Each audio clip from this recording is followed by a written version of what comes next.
되나? 위원장 권한으로. 국민의힘이 반발하지 않으면 2분간 더 쓰세요. 2분간 더 드리겠습니다. 네. 고맙습니다. 더 쓰세요. 2분 정도. 7분 드리세요. 네? 바로 말씀 좀 바로바로 들어야지. 네. 후보님 오후 늦게까지 힘드시죠? 아, 괜찮습니다. 네. 오전에는 좀 죄송했다는 네, 말씀 드리고 아닙니다. 싶습니다. 누구나 다 이 자리에 오면 긴장을 하게 되고 의원들의 질문을 잘 들어보면 각자 정치적 입장에서 후보자에게 본인들에게 유리한 답변을 이끌어내기 위한 의도가 보이기 때문에 아주 조심스럽게 답변할 수밖에 없습니다. 잘 알고 있고, 근데 그 와중에 오후가 되니까 많이 좀 긴장이 정말 풀리셨는지 답변을 충실히 또 아주 요령 있게 잘 피해가면서 답변을 하고 계세요. 자, 아까 우리 김영민 의원이 질문한 것 중에 재미있는 질문을 제가 다시 한번 물어보겠습니다. 먼저 탄핵이 기각될 때 이것이 배상이냐 보상이냐라는 이제 그런 답변을 했는데, 일반론적으로 뭐 그 탄핵이 법적으로 정당한 탄핵이었다고 판단되나, 그것이 기각됐다면은 일반론적으로 보면 보상하는 것이 맞겠죠, 그죠? 형사 보상이 형사보상의 개념으로 있습니다. 그렇죠. 네. 그러니까 형사보상의 개념을 이제 제가 말씀드리는 거예요. 네. 그러면 우리 검사가 공소권을 남용해가지고 그것이 뭐 문제가 됐다고 이제 지적하고 비난을 합니다. 그러면 이 탄핵을 남용했다고 볼 정도로 탄핵 소요가 법적인 근거도 없고 단지 정치적인 목적으로 탄핵이 됐다고 해서 탄핵이 됐어요. 만약 그게 탄핵이 각하되거나 기각됐다면 이거는 배상해야 되지 않겠습니까? 각하나 기각됐다는 결과만으로 손해배상을 인정하기는 어렵지만, 그 남용이라는 그 사실관계가 인정이 된다면 국가배상이 인정될 여지도 있습니다. 다만 그 남용의 정도에 대해서는 엄격한 판단, 신중하게 접근해야 될 것 물론 같습니다. 그렇죠. 뭐 당연히 그렇게 판단을 해야죠. 우리 22대 국회가 들어와서 언론에 가장 많이 나온 그 뉴스 내용 중에 하나 보면 특검 정국, 탄핵 정국, 이거 뉴스에서 많이 접하셨을 것 같은데 들어보셨습니까? 네. 22대 국회 3개월 동안 특검과 탄핵이 난무했던 시대입니다.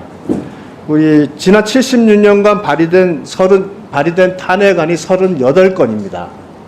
그런데 2023년 2월부터 올해 8월까지 총 18건의 탄핵 소추안이 발의돼서 한 거의 50% 가까이 요 1년 반 사이에 이루어졌고요. 그 중에 18건 중에서 검사 탄핵안이 11건입니다. 대한민국 검사의 불법행위가 얼마나 큰지 몰라도 그 불법행위로 대한민국의 법체계가 심각하게 위협에 빠져질 정도인지는 저는 굉장히 의문입니다. 요거 관련돼서 앞으로 가보세요. 요 앞에. 근데 빌 클린턴 대통령을 탄핵한 뉴트 깅리치라는 연방 하원 의장 아시죠? 공화당.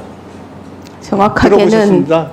예, 근데 이분이 공화당 중에 굉장히 강성 공화당원으로서 빌 클린턴 탄핵 소추를 주도한 사람이에요.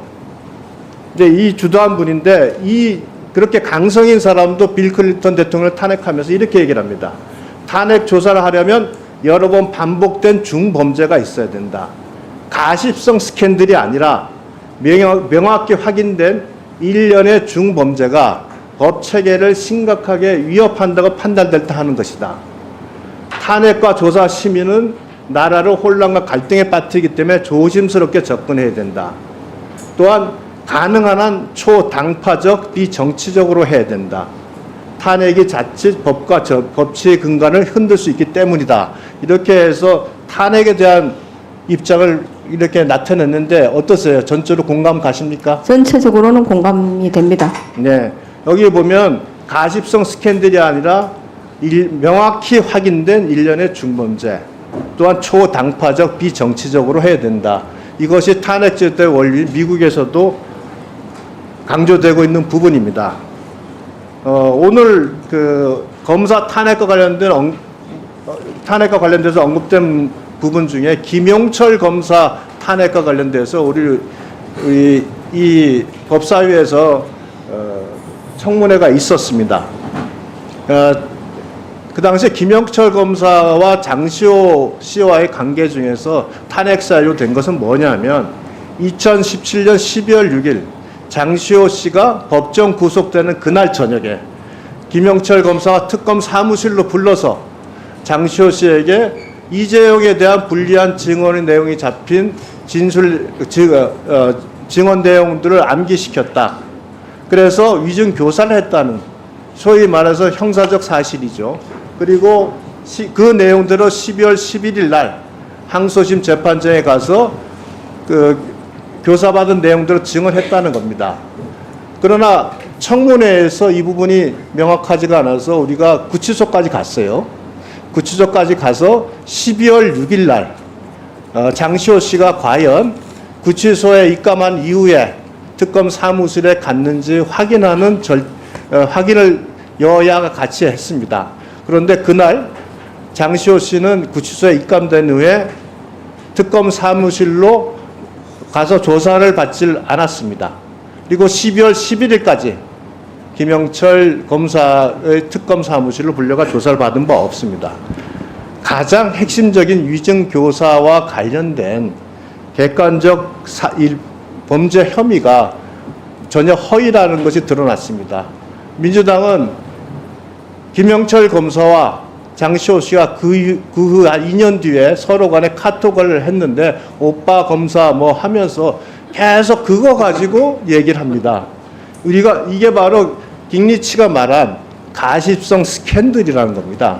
중요한 것은 민주당이 주장했던 그날 탄핵 사유, 그날 위증 교사했던 그날 장시호 씨는 가지 않았다는 겁니다. 김영철 검사. 그럼 위증 교사했다는 탄핵 사유는 전혀 근거가 없는 거죠.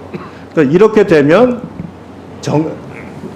이렇게 명확히 확인된 상황에서 이 탄핵 소추를 유지한다? 이러면 저는 이것은 탄핵권의 남용이라고 생각합니다. 이럴 때는 이것을 주장한 측이 배상을 해야 된다고 생각하는데 답변하기는 곤란하십니다. 네.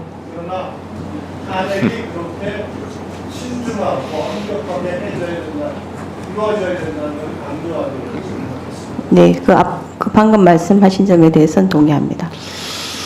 네, 수고하셨습니다. 우리 간사님도 7분 사용했기 때문에 저도 7분 사용해도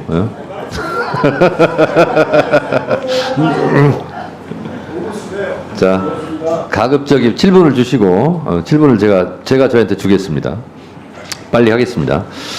후보자님을 편하게 하기 위해서 가급적이면 예, 맞습니다 라는 답변만 할 수 있는 것만 제가 질문을 한번 해보도록 하겠습니다.